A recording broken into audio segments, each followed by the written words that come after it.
Tady máme klasický power slate, který rámem a montáž brzdičky Hycemo na tento rám. Toto je levá brusle.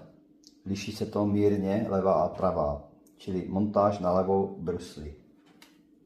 Nejprve si povolíme šrouby původní a vytáhneme je úplně ven.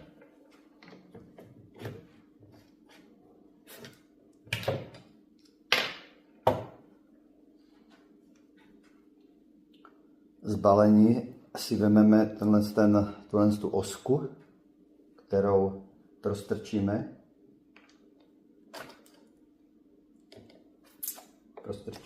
kolečkem a z druhé strany použijeme z balení šroub M5 imbus a ten zašroubujeme do této osky. Totéž provedeme s druhým kolečkem. Prostrčíme osku kolečkem. Někdy nám ty spacery dělají problém.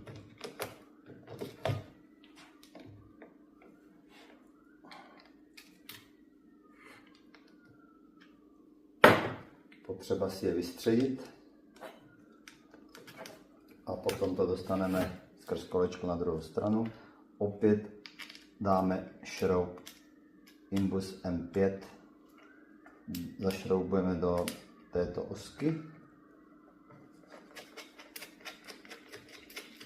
Tak.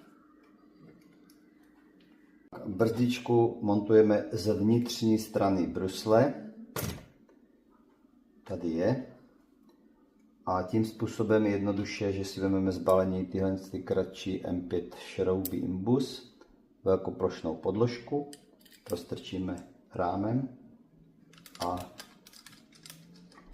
takhle přišroubujeme.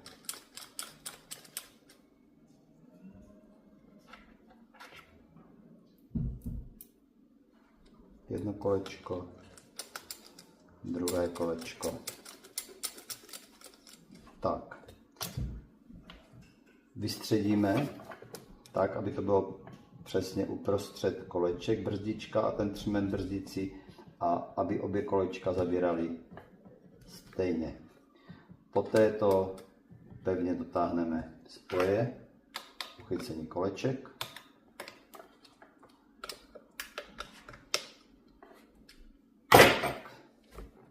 A je to montáž hotová. Můžeme se přesvědčit, že brzdička funguje. Ano. Teď to tady tlačím palcem, pak tam máte